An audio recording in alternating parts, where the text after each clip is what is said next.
So just put little blobs of each color for now. First, we're gonna be working with yellow and red, blue, and then black. Without further ado, I'm using my paintbrush to grab some yellow, and there's a bunch of water on my brush. And we're just setting up the background right now to create a sunset background. And so in the very middle of my paper, I'm gonna put the yellow. I'm gonna make sure that there's plenty of water on it so that it spreads all the way from side to side. My computer paper friends, it's gonna be a wrinkly project. It's okay. You're gonna get the idea and you can apply it to better paper later on. Okay. So basically we're going all the way side to side. Then we all know how to make orange, so I'm grabbing a little bit of red, some more of my yellow, making some orange, adding some water to it, and I'm putting the orange above the yellow.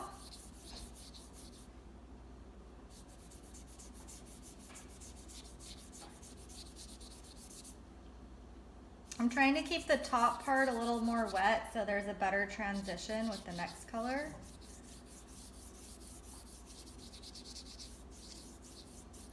Notice that I'm moving my brush horizontally because that's kind of like the direction the colors are going. And I'm gonna show you guys too, like if I were to grab a little bit of red and put it here, and a little bit of yellow and put it here, and then mix them on the paper, like you can do that too. It's just, that's gonna take a lot longer to dry. And for this project, we're just trying to get our background down, and it's gonna be problematic if our background is too wet to build on top of. So right now we've got this nice gradation from yellow to orange.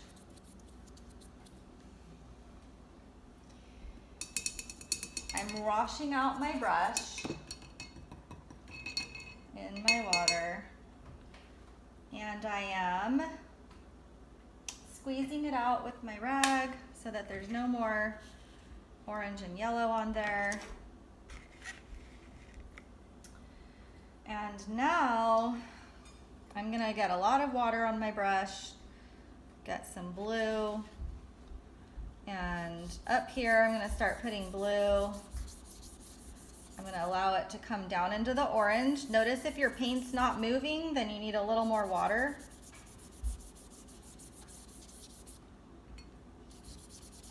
This is very imperfect, but it's a painting, so it becomes really expressive when we're like, kind of let go of trying to control it so hard.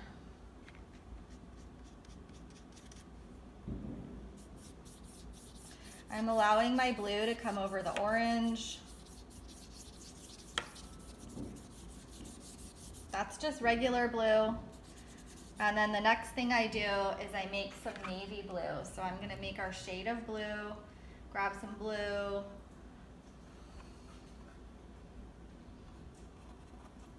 Okay, make sure it's watery over here. Grab a little bit of black. Make a nice dark blue. And then at the top of the page, I'm gonna put this darker blue. I'm gonna overlap it into the lighter blue. So you guys could just go ahead and take the next couple minutes to like expand any of these colors. Like I need to make some more of the blue shade. And if you didn't get enough orange or yellow, then you can take this time and go in and make it happen. So our black is going to be so thin that it looks gray, and it's not going to be that thick because we want to still be able to see things over it. Like if you look at the example from before, you see this is also black, but it's super watery, but we're able to see this on top because it's darker, right? So very thin, oops, very thin, lots of water.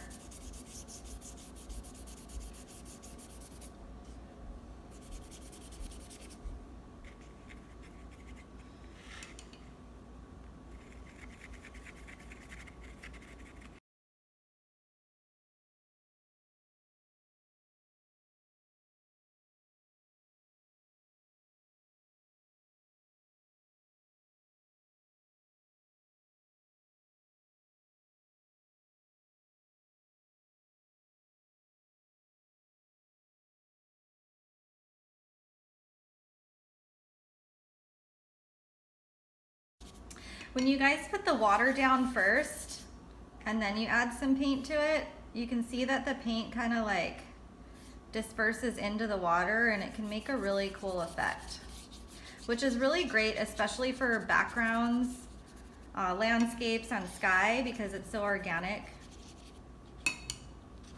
and it can look really cool.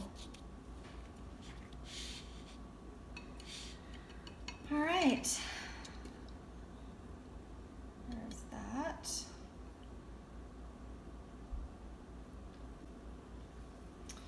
All right, so making sure that my brush is nice and clean again. I'm going to be making a purple, and this time I'm not making the paint so thin. I'm making it pretty much regular. There can be a little bit of water, but not very much. It should be pretty opaque, the paint.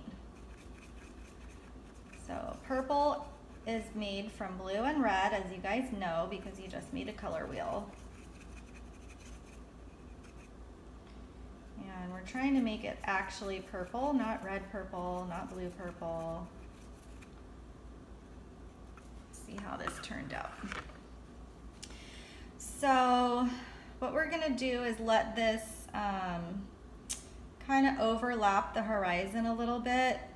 And we need room down at the bottom to do our flame. So I'm gonna do the cauldron like so.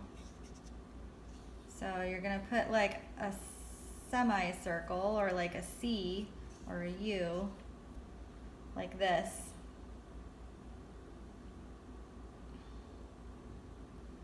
That's what we start with.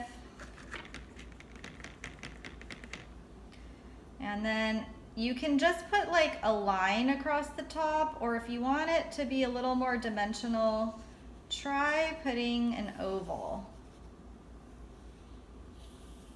Okay, if you can do that, put an oval on the top.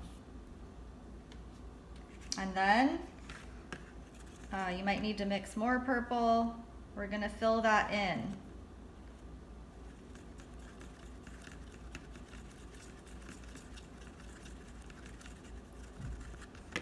And like I said, you can thin it a little bit, but not too much. And that would be with water. That's more of a blue purple. I'm adding more red. That's better. Okay, I'm gonna just fill this shape in. I might need 2 coats. I can see some of my yellow through that. That's okay. We just do 1 coat.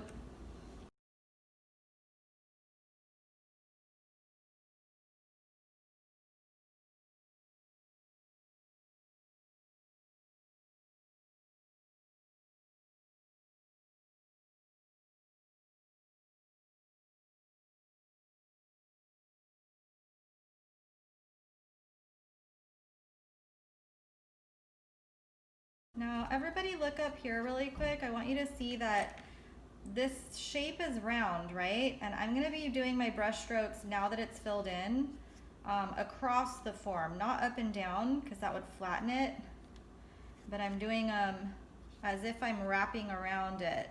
I'm starting to do that because that helps it feel round as well. And this is where I grab some of the white, and I'm going to be mixing a tint of the purple and adding it to the middle.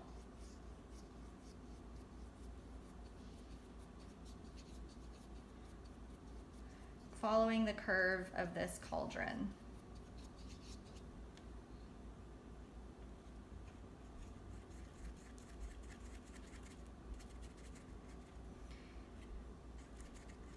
As well as a highlight around the rim. Look at that. Boom. What? Now it stands out. And then now that this center part is lighter, just like how when we shaded all our cylinders, remember? It's the same exact principle, but now we're using tints and shades in paint in order to create that illusion of form. And in the very middle, I'm gonna do the brightest highlight like this. And see, when your paint is wet, it can blend in better. So if you wanted a smoother transition with your paint, you just need to add some water to soften it or just work more quickly, which comes easier with practice.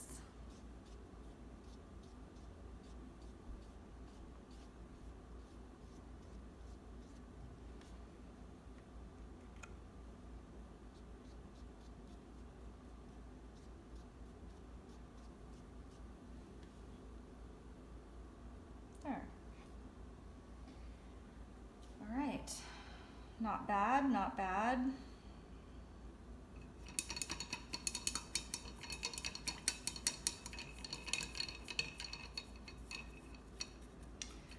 Let's mix a little bit of green, okay? So grab your yellow, grab some blue, add a little bit of white so that it's a super opaque green, like fluorescent slime almost. So maybe a yellow green with white.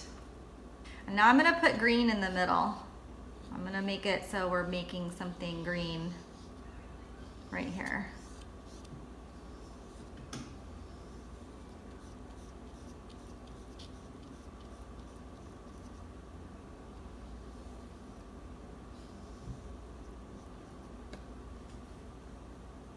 Put a little bit of clean white into your palette for the moon. We might need to do 2 coats of white, and we want to make sure it's dry at the end of our painting, okay?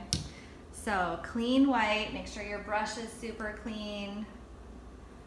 I'm starting off with the circle like that in white. If you know that you want to try to paint a witch, then make it even bigger. Okay, because we're gonna need to put some detail inside of this shape. But if you don't even want to try that, it's okay.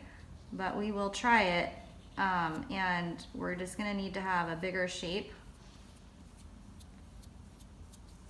to work with. So at first, your white might seem really inconsistent, but that's okay too, because doesn't the moon have a bunch of craters and shadows on it? So it's like not pure white anyway. I want my moon to be really big.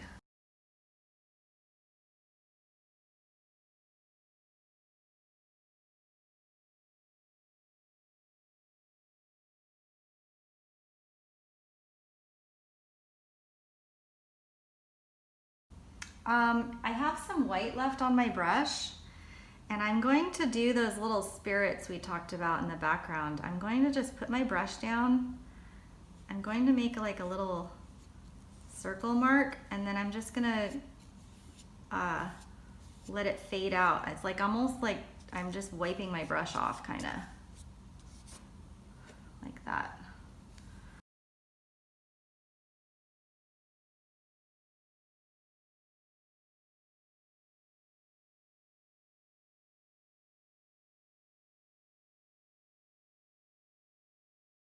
So later on when my paint's dry, I can put little faces on these guys with a pen. right, let's do fire, guys. Clean out your brush.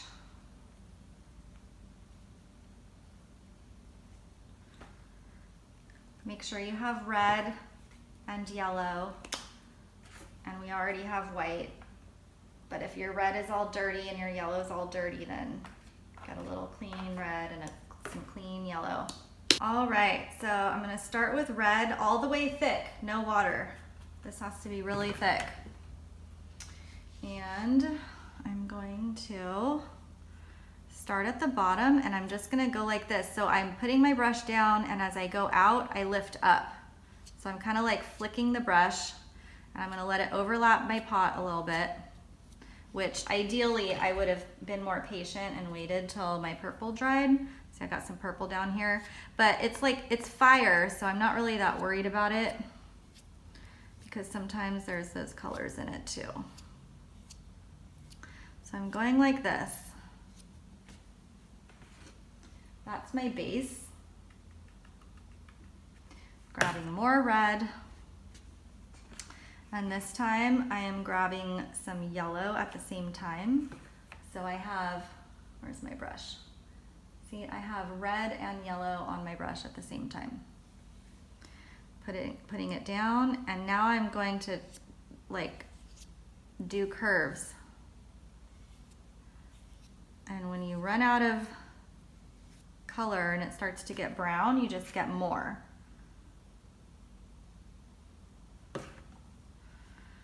If everything is turning brown, you just have to wait because your purple is too wet. You get me? But you can watch this for the technique.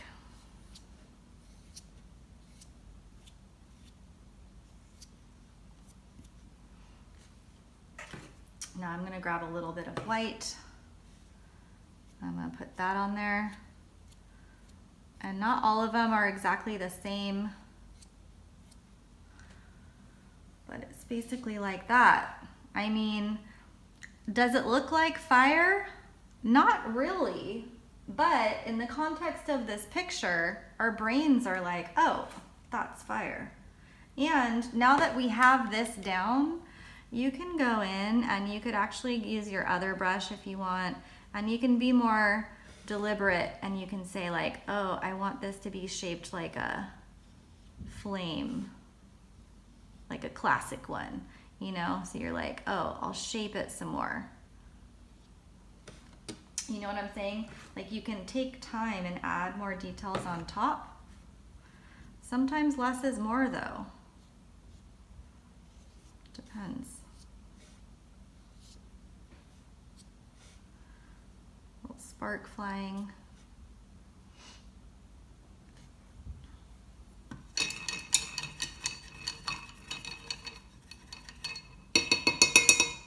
Okay.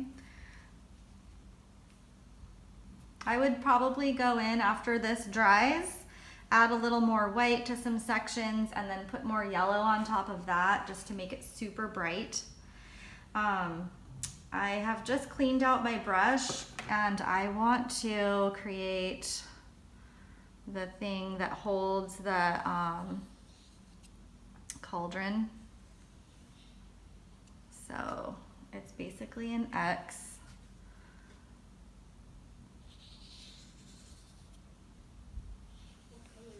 It's just black. This is black. Going like that.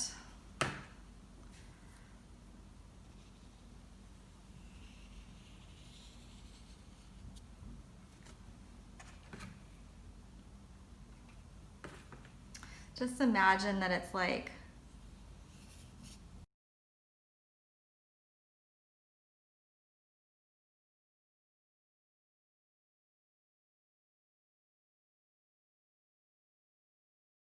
there. So that's how it would hang on there, right?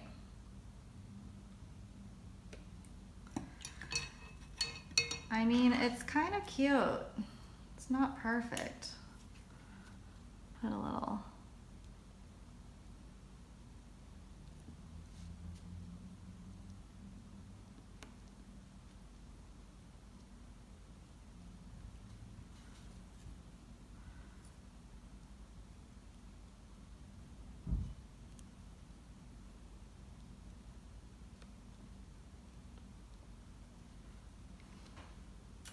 Little ghost faces. Did you guys see that? Is it too far?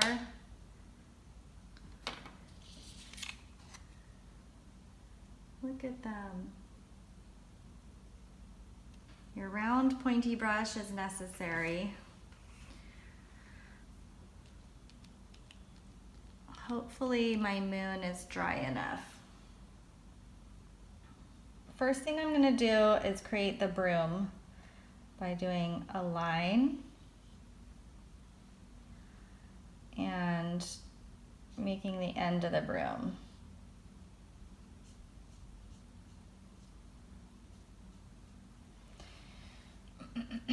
My white is not dry yet. That's okay. I think it's going to be all right.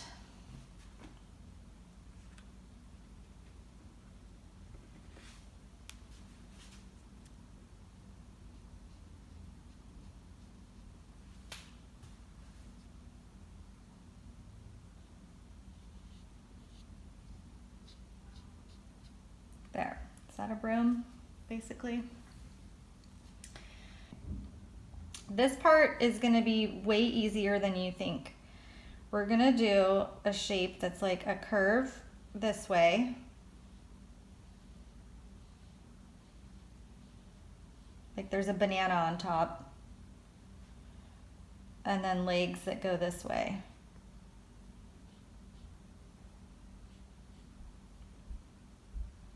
So a banana and then like a L.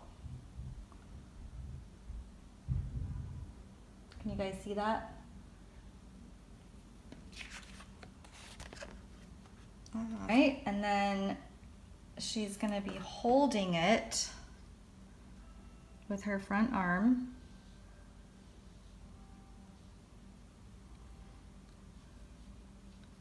A round base and a big old hat.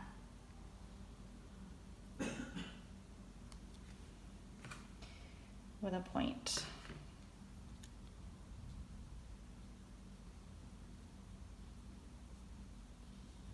I'm making it a little bit round, kind of like an oval, kind of like the top of our cauldron.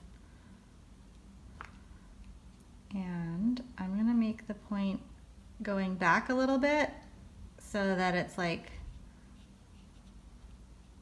because she's flying, you know, like that. And then doesn't she need like a big witch nose?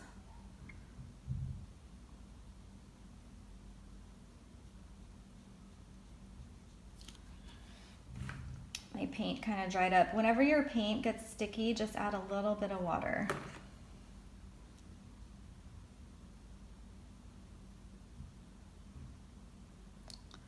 So there's her nose. Give her some hair.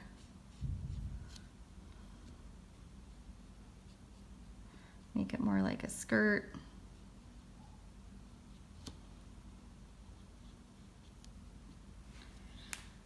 There, what? We have a witch. How about that?